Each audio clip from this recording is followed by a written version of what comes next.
Hi everyone, it's Dominique. If you don't already know me, I am full-time faculty in the MPH program at Penn. I teach the Theory and Frameworks course as well as Capstone 1 and Capstone 2. And one of the things I have the pleasure of doing each semester is also guest lecturing to the Capstone 1 classes about qualitative research. And we do this talk for a couple of reasons. One, because, unfortunately, our MPH program, like some other MPH programs, does not require you to take qualitative electives. However, very importantly, we find that many students want to go on to garner these skills a little bit in their capstone experiences. And even if you don't plan on doing any qualitative work during your capstone experience, I think it's super important as somebody who's going to be earning an MPH that you understand how to look at other people's qualitative work and know whether it's good quality or poor quality. Because really, the same way that you come out of your biostats and your epi classes, maybe not being an expert in biostats or epi, but gaining enough familiarity that you can have a better understanding as to what some of the terms in these areas mean and how to assess whether someone has done a good job with it, well, you should be able to do the same thing with qualitative research. So we do this little talk as kind of like a crash course, but I'm going to strongly recommend, and I'll come back to this at the very end of my talk with you today, strongly recommend that you consider getting some additional qualitative training and really getting the most bang for your buck while you're in our program, because that is a very important transferable skill that a lot of public health organizations and agencies are looking for, regardless of whether you're going into research, program development and implementation, whether you're going to be more of a practice-oriented public health professional, an academic-oriented public health professional, or clinical public health professional. I just think it's so important that you have a basic understanding of qualitative research. So with that being said, this is sort of just our crash course talk that we give to our MPH students in 508, so you can start thinking about how to familiarize yourself with this. And this might also be helpful for you as you are looking at journal club articles as well and you're starting to critique that work. So if we were together in person, I would ask you, as I do every time I teach this, what have you heard or what do you know about qualitative research? And I typically get some of the same answers. So one thing that a lot of people know or have heard or are familiar with regarding qualitative research is that this is really designed to help us get nuanced information and maybe to even explore sensitive topics where with a survey or quantitative research, we might not really be able to understand why people are responding the way they are. And with qualitative research, we can ask these kinds of follow-up questions and better garner that. I love to use qualitative research as a follow-up to survey research where we have some findings and now we want to better understand our findings, or maybe as a precursor to survey research. I've done this in my own work in the past where I didn't want to ask questions to a whole lot of people without first understanding generally what does my target population already know about this topic and what are the questions that they have about this, so I can create survey questions that are really tailored to where they are. So I started out with qualitative focus groups and interviews to help me understand that. Then I use that to build a bigger survey. I think one of the biggest differences, there are many, but one of the biggest differences between quantitative research and qualitative research is that the goal in quantitative research is to typically go wide, right? It's to have breadth. We want to get as many responses as possible. We want to be very standardized across our process, and we want to be representative. In other words, we want to be able to say that the findings that we have from our quantitative research really can be generalizable, generalized to different populations that are kind of similar to what we're talking about. However, in qualitative research, that's not our goal. In qualitative research, we're looking to go deep. So we might not have as many questions, but we might have much longer answers to our questions. And we might follow up with different questions. We have what's called an interview guide, but we're not so strongly tied to our interview guide that we can't change our questions, which is something that in quantitative research we wouldn't dream of. Like, you wouldn't dream of giving a survey to the first 10 people and then realizing, oh, you know what, this question's kind of lousy. Let's change this question and this other question and this third question, and then let's give it to another 10 people, and let's still analyze everything together. You just wouldn't do that. But in qualitative research, you can. Because qualitative research is really about refining and being iterative and figuring out what works for your exact target population. But one of the things that you might have heard as a criticism of qualitative research is that maybe it's very subjective, and that making iterative changes can be really risky, or that it might have a lot of bias. And to that, I'd say, you know what? Sometimes It is. Poorly done qualitative research is pretty subjective. But good news on that front is that in the last 10 to 15 years, when it comes to published qualitative research, it is more thorough, more standardized, and more rigorous than ever before. In fact, I would venture to say that in many times it's much more rigorous, standardized, and thorough than quantitative research is today. And we'll talk in a few minutes about why that is. But, it's super important that you are looking for certain elements in qualitative research to make sure that somebody did do it in a standardized way, to make sure that somebody did do it in a very thorough way, and to make sure that people check their biases and were open about them. So let's talk about kind of what some of those standards should be. So again, I want to remind you, as I've already said, that when we're thinking about qualitative research, we should keep in mind that it truly is complementary with quantitative research. Neither strategy should necessarily stand alone, and neither strategy is better or worse than one another. My goal when I talk to my capstone students about qualitative research is never to try to convince them, you need to do qualitative research, it's so much better. It's not.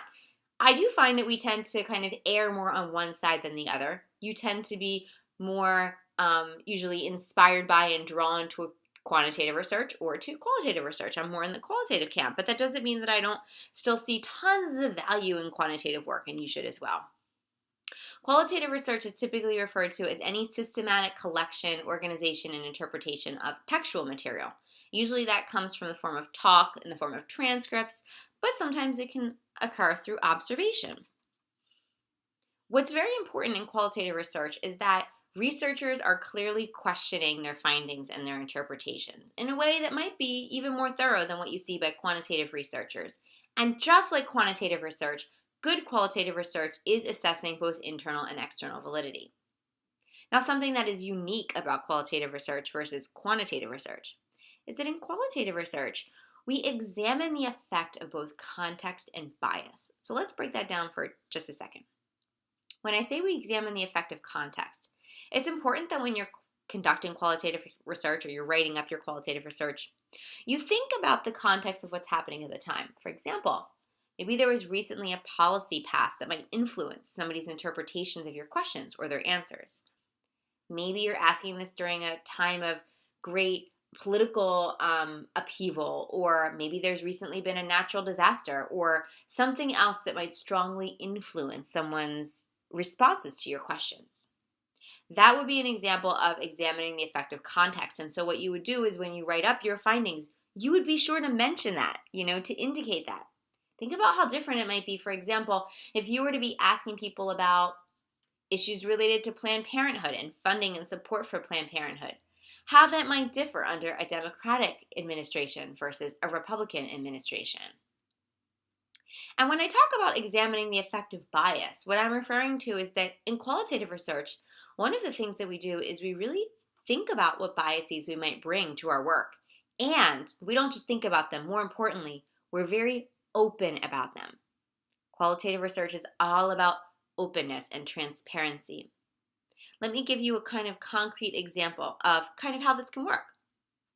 When I was working for the Temple University Center for Obesity Research and Education, I was working with a team of people on a project that was focused on eating disorders in college females. Our team consisted of 2 female undergraduates, both of whom were recovering from eating disorders, who were our work study students who were assisting us with the project.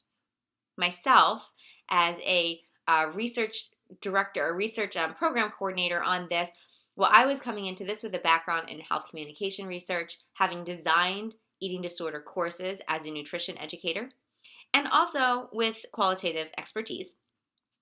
And the PI was a psychologist who specializes in assisting people with eating disorders. So we were all coming at this with some different kind of level of familiarity with our topic. And so it was important that when we did our write-up, and you'll find this in a lot of qualitative articles, we said in our article who were the members of the study team and what was their relation to the topic. So we had a psychologist who specializes in eating disorders, a health communications specialist who has a history of working with individuals with eating disorders and has designed education materials for eating disorders. That's myself. And we also worked with 2 individuals who were recovering from eating disorders. Now, in the world of quantitative research, you might think, oh my gosh, This is awful. How can they possibly do this? Because inevitably it's going to influence their questions and how can they check these biases. But in the qualitative world, this would be seen as a huge advantage. Let's talk about why it can be an advantage for people to bring some level of background knowledge or, dare we say, bias, but we'll talk about how to handle that in a second, to the table. Well, for one thing, have you ever had an experience in life where you felt like, gosh, unless someone else has lived what I've lived, has had this kind of similar experience, they just don't get it? If you haven't, I can guarantee you at some point in your life, you will. And so while others might be able to be empathetic or sympathetic to what you're going through, unless they've had similar experiences, they don't understand the kind of reality that you're living. Meaning they wouldn't necessarily know how to frame questions to get at sort of the deep issues that you're experiencing. But somebody who has, like for example on our team, our two individuals who were themselves recovering from eating disorders, and our psychologists who had worked with individuals with eating disorders, well, they kind of know how people with eating disorders think, right? So in many ways, having somebody on your team that has previous experience with this, or if you have previous experience with this, well, that can be great for question development. It can also be great for question probing because you'll know when a participant responds in a way that's very surface level. Or if there's something they say that maybe have some sort of like a particular vernacular or slang or a phrase or something that you know from sort of being on the inside that you can probe and follow up about. But somebody who is coming in as an outsider to ask those questions, it might just go right over their head. It's also really helpful during the analysis process because, again, you can understand sometimes what people mean when they say certain things that might be different than what somebody else might take from it. But that being said, it's really important that we find ways to check these biases. So we want to use them to our advantage, and we don't want to be handicapped by them. We certainly don't want to go into our data looking for anything specific, especially something that affirms our own previous or reaffirms our own previous experiences. So often what you'll see is that not only is qualitative work done in a team for this very reason, so that other people are kind of creating your checks and balances, but not every member on the team is involved in every aspect of the project. So for example, you might have people that have been very involved in this in the past work on your question development, but they might not be the right people to actually ask the questions. Maybe that would be too personal for them. Or maybe they're great for doing the interviews because they would know how to probe. But those are definitely not the people that you want coding your data because you want to make sure that you're letting your data speak for themselves, and you don't want to risk that those individuals are going to cloud their judgment in terms of what they code as they're reading the transcripts based on their own previous experiences. But maybe they'd be really valuable after you do your thematic analysis at the end and you look at kind of the big picture of the findings to say, hey, this is really my own experiences and those of others that I've known who've gone through this. Importantly, all of these elements that you do, these steps that you take to really check yourself, these will all be mentioned in a good qualitative article. And in a few minutes, I'll explain to you some terminology that might be used to do that. In a qualitative article, you're not only going to discuss the process of analysis that you used, but you're also going to display that. So you'll display the questions that you asked. And one thing that has been really, I think, great for elevating the rigor of qualitative analyses and projects over the last several years that might happen is you might be asked, if you submit a qualitative manuscript, to also submit your code book with that manuscript as supplementary material so that everyone who's looking at your research can look at how you did that. Think about how different that is than quantitative research, right? In quantitative research, you might go through lots of different variables that you put in your model until you find something that works and is interesting, but you're not necessarily describing all the things that didn't work. Or you might say what ultimate tests you ended up running, but again, you don't describe those that you didn't run or even how you ran them. In qualitative work, you describe everything. So it is very, very thorough, and so you might find the process of the analysis is rather lengthy. I think something that's a really important takeaway, an area that I sometimes see capstone students struggle, is understanding the importance of examining relevance in qualitative research. Because I think there's a tendency sometimes, if you really love talking with people and you love hearing people's perspectives about things, to find a topic that you're really jazzed about, you're really into it, and you're like, hey, I want to hear what other people think about this too. I want to do some qualitative research. I want to interview people, or I want to do focus groups or whatever. But unless there's some sort of a larger relevance, like it's for, improving some public health initiative, helping to create a program, putting something out there that can help this community, then there's not enough relevance. So qualitative research is not something that should be pursued for your own individual gain and just kind of getting out your kicks and giggles and wondering if other people have had similar experiences. It's really more about thinking about the relevance of this from helping other communities. So I told you there are certain terms that you might see in a qualitative article when they're kind of going through this process. And the first term you might see is, you might see an author talk about the reflexivity, meaning that the author has sort of reflected on what they're bringing to the table. Or maybe you'll hear about their preconceptions. Think of this as like, you might have baggage material that you bring to this topic. Maybe you have past experience with it or whatever. And you kind of hold up your own mirror and say, what's my own experience with this? And how can I use that to, improve and give something wonderful to the research? But then how can I ultimately take what's called a meta position and check myself? And so sometimes the way people will talk about, doing this is they'll say, that my preconceptions were with my own experiences with blah, blah, blah, with the research team consisted of people with these preconceptions, and ultimately use these practices to take meta positions, meaning that I was involved in the interview questioning, but I wasn't involved in the coding process, or I wasn't involved in the analysis. So that's kind of taking that sidetrack. You might find sometimes that a researcher wants to use a theoretical frame of reference. You might have had me for the theory class or another instructor in this program for the theory class, and so you know that theory-informed research just has so much value.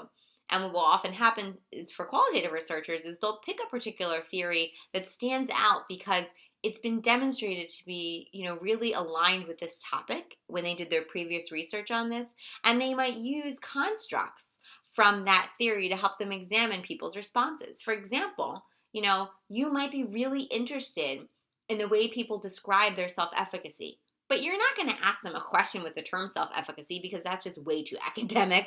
And you're not going to expect that the person is going to refer to the term self-efficacy.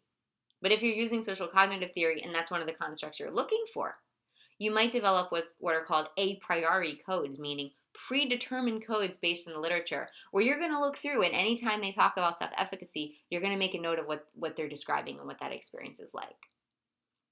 And another thing that's unique about qualitative research that you might see, a term you should expect to see in qualitative research, is this issue of transferability.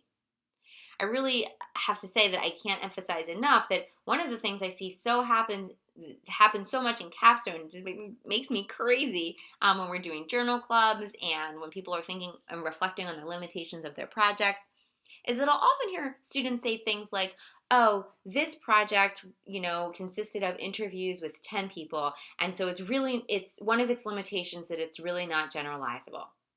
And to that, I always say, well, that's not a limitation. That's not a limitation because it's not a goal of qualitative research. And an N of 10 interviews, when each of these interviews is 60 to 90 minutes, that's a pretty good N. So one of the things you'll see in qualitative research is that we have smaller numbers of people we talk to because, again, our goal is not breadth, our goal is depth. But the closest thing we have to this idea of generalizability, which is not a term we use in qualitative research, is transferability. And so what you would say is that this research project has limited transferability because we can only, in doing this project, we're really only sharing the voices of the perceptions of the individuals in this community, in this setting, and at this time. So we don't know if the experiences of people who are outside of Philadelphia or outside of this hospital or whatever your thing is, we don't know if this would be a similar experience. So generalizability is not the goal, but we do acknowledge that qualitative research does have limited transferability. And it's one of the reasons why we always typically recommend a follow-up of either a larger qualitative project or commonly a quantitative project that can get to some of that sort of breadth that we might be looking for. So things that you should see in an article, a good qualitative article, again, we want to always be able to distinguish between good work and poor work, is that their aim should be relevant, should be focused, and should be clear. They should demonstrate that they're following this issue of reflexivity. So they've addressed their motives for doing this research and they've dealt with them. Importantly, you want to make sure that the individual is choosing a suitable method that is the best method for what they're doing and is in line with their research question. This is sadly a mistake I often see made, that this doesn't happen. And I think one of the reasons is because there's often a tendency by individuals who are new to qualitative research to want to do focus groups for everything. And don't get me wrong, focus groups can be great. You can get a lot of wonderful feedback from focus groups. I myself have conducted many different focus groups, but focus groups are not best suited for all qualitative research. And so if somebody uses focus group as their method, and I know that's a really bad method for whatever the research question is, I'm really not going to take their qualitative research very seriously. Just to be honest.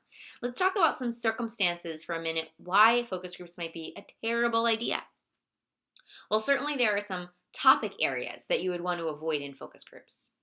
Anything that has a stigma tied to it is not something that you want to do a focus group for, because people will be hesitant to be able to share their true feelings and emotions about that experience. There are also certain topics that you want to avoid. For example, anything related to sex, sexuality, and sexual behaviors. If your focus group is happening in the US and it's with US citizens, then you probably want to stay away from that. And the reason why I say that is because this would be very different for individuals out of Europe, because there are many countries in Europe that are just sort of much more open about sex and sexual behaviors. In the US, people like to talk about sex, but they don't always like to talk about sex very honestly. So we tend to be very private about that, or to elaborate in ways that might not be true. Similarly, you wouldn't want to have any focus group about an issue that could be considered divisive. Or ask yourself, is this a topic that you'd want to have at the Thanksgiving dinner table with your family? If not, you probably want to leave it out of a focus group. Anything that has a political vote tied to it, you know those kinds of topics. Topics like abortion, things like that. These are not well handled in focus groups. Again, people either don't feel comfortable sharing, or they feel so comfortable sharing, and often very righteous in sharing, that it ends up muting other people in the group who don't feel comfortable speaking up. So you're not likely to get really a good breath of honest feedback from your group. And you're going to have trouble going deep from people who feel overwhelmed and like they don't maybe want to be judged for their opinions. So some topics are just not best in line to focus groups, but also some populations. Like if you're dealing with a really transient population, maybe you're interested in people who are experiencing homelessness. Getting those folks together for a focus group is probably not a great idea, because they're likely not going to have an easy time getting there, and you would have trouble coordinating. Also, think about what their life experiences are like. I mean, I had a student who was very interested in the experiences of parents who worked outside of the home and how they were making some of their decisions about their child's health care, okay? And who was going to be their pediatrician or their family doctor. And she was like, oh, maybe it would be cool to get these parents together for a focus group. And I said, how simple do you think it is going to be to get parents together for a focus group if they're working outside of the home and they have small children? Good luck to you. You're not going to get it to happen. It's just not going to happen. And that's because these parents are leaving work, they're picking their kids up from school, and they're spending the entire night giving them dinner, giving them baths, trying to get them down and just recuperate. These are not good individuals. This doesn't make sense for a focus group.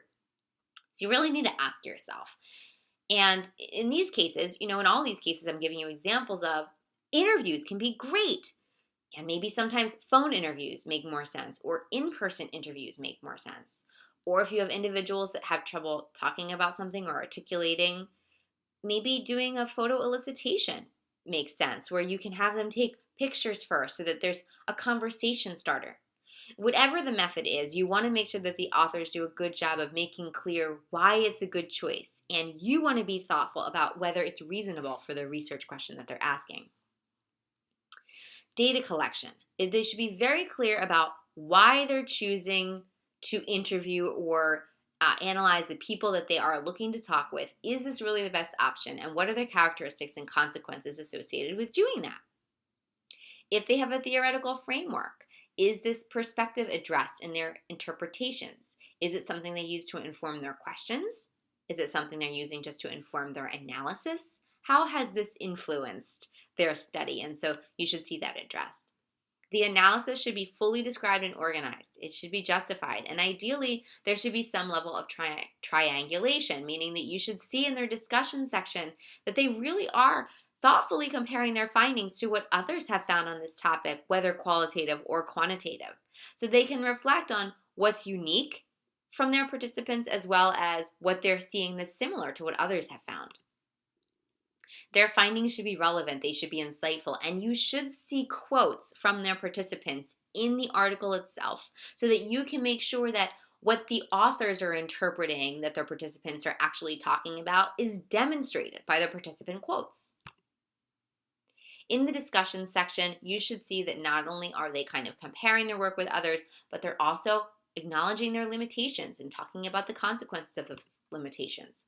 Their presentation should be clear, it should be contextualized, and like all good work, they should have important sources presented as references in the article.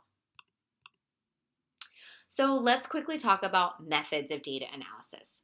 Probably the most commonly misused term in qualitative research is this idea of grounded theory. And you might read about people saying that they take a grounded theory approach. Well, kind of, but not really.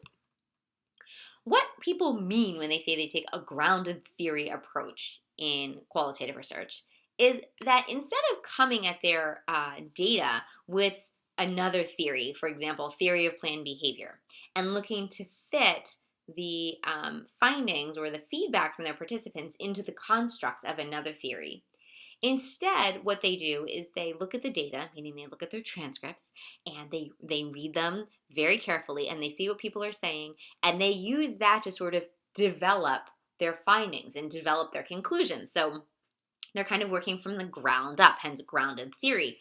But to truly be grounded theory, and this is why it's usually a misnomer, they would then use that information to create a new theory, which, I mean, let's be honest, when's the last time you came up with a new theory? Doesn't really work. So what people really mean usually when they say they took a grounded theory approach, and what you should say is that they use a modified grounded theory approach, which means that they did this process called open coding, which I'll explain and present to you in a moment. And they use this constant comparative method where they compared their codes back and forth with the transcript and back and forth with their research group so that they could refine them in an iterative process and cross-reference them and make sure they make sense. So they're going through this iterative work to be able to make conclusions from the data without coming at the data with some sort of a predetermined idea and theory as to what individuals are talking about. So that's really a modified grounded theory approach.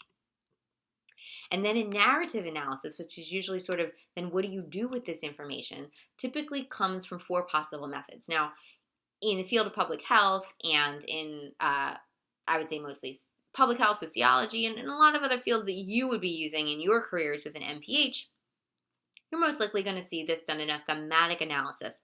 And what a thematic analysis means is that after we've looked at our data really closely, we've read our transcripts, we've coded what each individual thing means or what we think this person is saying, well, that's kind of like when you're doing that, you're really in the weeds with your data. And if you've had me for theory class, you know I'm very big on the trees and the forest, okay? So when you're coding, think of this as like you're in the trees, you're in deep, and you're looking at each individual detail. And your thematic analysis is basically when you step back and you look at the forest. In other words, you say, okay, big picture. What are all of these participants saying in a nutshell? And so even though you might have 20 different unique codes, meaning 20 different unique topics of conversation that come up in your transcript, you might find that you really only have 5 themes, meaning these 20 things all fit within these 5 bigger buckets. People are really talking about the kind of support they're receiving. They're talking about the kind of fears they have. They're talking about the kind of previous knowledge they have about this topic or whatever your themes are. So when you take that step back, that's called your thematic analysis. But there are some disciplines like disciplines in communications, anthropology, and some other disciplines where you see they're not just looking at, what's sort of the big picture of what people are saying, but they might also look at a structural analysis. In other words, how are people structuring their talk? And how are they framing their sentences even? And what does that look like? There might be a dialogic or performance analysis, especially for people who study theater and the role of movement in communicating information, or maybe even a visual analysis. But in most public health work, you're going to see a thematic analysis. So Of course, the big question is, how do we do all this stuff? And what you're going to find in qualitative research is this word iterative over and over and over again. It is a long and iterative process. So, when you're thinking about capstone projects in particular, and especially if you want to do back-to-back capstones, often students can do a back-to-back quantitative project because if the data are already there, in a data set, or even if the data needs to be collected, you once you have your data, then you very quickly can often clean your data, run your numbers in your spreadsheet, and it can go more quickly. But in qualitative analysis, it's long because it's iterative. In other words, we go back and forth with a number of steps.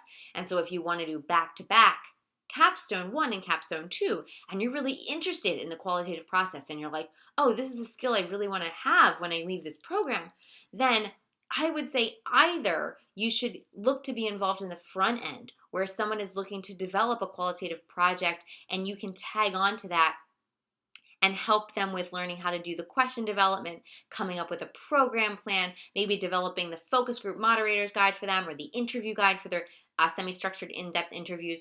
Or you can come in the back end where they've already collected the qualitative data and now they've got these transcripts and they need somebody to analyze them and make meaning of them. But to do both would be too much. That would be more of a doctoral dissertation. So you're typically going to pick one of them for this process. Now, don't be scared by this slide. I repeat. This slide is simply a frame of reference for you to go back to later if you ever find yourself involved in qualitative work. It's kind of a step-by-step guide, a quick and dirty guide, if you will. And nothing that I'm presenting to you today do I expect you to remember. Let me just put that right out there. I don't expect you to remember any of this. But I'm going to introduce this to you because I want you to be familiar enough with it that if you leave here and you're working with a mentor, or maybe even a couple years down the road, you're working with somebody and they refer to doing some qualitative whatever, you'll remember, you'll say, oh gosh, I don't know how to do that, but I know that Dominique talked about that in this lecture in my qualitative class, and I can go back and I have a point of reference that I can go to sort of refresh my memory about the steps. So let me just kind of take you through these in a quick manner. So step 1 is you get to know your data or your project. If you were involved in actually doing some of the interviews or moderating the focus groups, you're already going to be very intimately familiar. But if not, this might take a little bit more time. And what this means is you just sit down and read your transcripts. That's it. You don't sit down and automatically start coding right away. You just kind of read. You refresh your memory about what are these people talking about. And then in step 2, you start what's called the open coding process. And all that is a term that we use for going through kind of line by line, paragraph by paragraph in Microsoft Word with our transcripts and just using the comment feature to say, what is this person talking about here? Okay, and now what are they talking about here? All right, and now what are they talking about here? And what you're doing is you're sort of just trying to come up with these topic areas that you see are being covered. This is what's called the open coding process. And when you do this, you're going to start doing this and you're only going to do it for a few of your transcripts. Now, if you are doing your qualitative project as part of your capstone experience, you absolutely don't need to have a second coder. Unless and however, I'm going to give you this caveat, if you're working with a mentor who wants to publish this work in a manuscript, or maybe you're going on to a doctoral program after this, and one of your goals for one of your capstone skill sets that you want to get is to work on manuscript development, then I'm going to strongly suggest that you engage a second coder in this process because you are going to need that most likely in order to get published. So let's say step 2, 2 people open code 2 to 4 transcripts.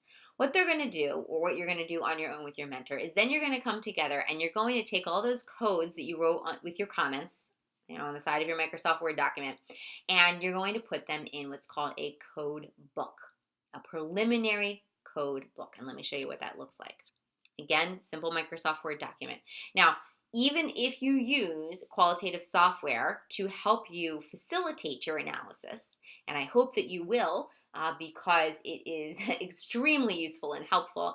And at Penn, we use InVivo for our qualitative software, so you have access to that for free. It is no better or worse than any of the other qualitative softwares. They're all pretty much the same. But even though your qualitative software allows you and enables you to build a codebook in that software, you're always going to first build your codebook and keep your codebook and modify your codebook in Microsoft Word for a couple of reasons. One, what you can do as you modify your codebook in Word is a lot more elaborate than what you can do in the software. Two, if you submit this for publication, there is a good chance you will be asked to also submit your codebook. Your codebook should be so comprehensive and so clear about what each code means that if you were to win the lottery tomorrow and say, screw this project, I'm out of here, anybody else could pick up your codebook, pick up your transcripts, and find the exact same thing as you. This is part of the qualitative project process, being very rigorous and standardized. So what you do is you take those codes from your open coding process and you put them on the left. And then in the next column, you describe when you would apply this code in your transcript. So you would use this when the respondents are talking about, this particular topic. And sometimes, because that might be related to something else, you might also have to put when not to use it. So I'll give you an example. I was working with a capstone student who was examining women's experiences with getting follow-up mammograms after receiving notification from their physician that they received a routine mammogram and something was wrong.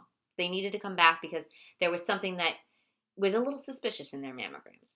And many of these women weren't coming back, or if they were coming back, it wasn't in a timely manner, and timely was considered within 30 days. So she interviewed these folks, and we were looking at the different barriers and facilitators to them getting these follow-up mammograms. And what we found was that social support was a really key issue. This code was coming up over and over again, that people really needed a lot of social support to do this.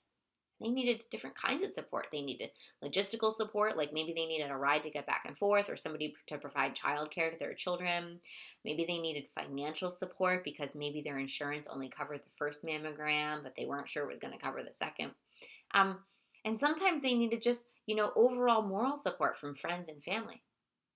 Sometimes they needed support that was really unique to the workplace, like a boss who was going to give them the time off again to get another mammogram, or a coworker who was going to cover their shift for them if they went to do that.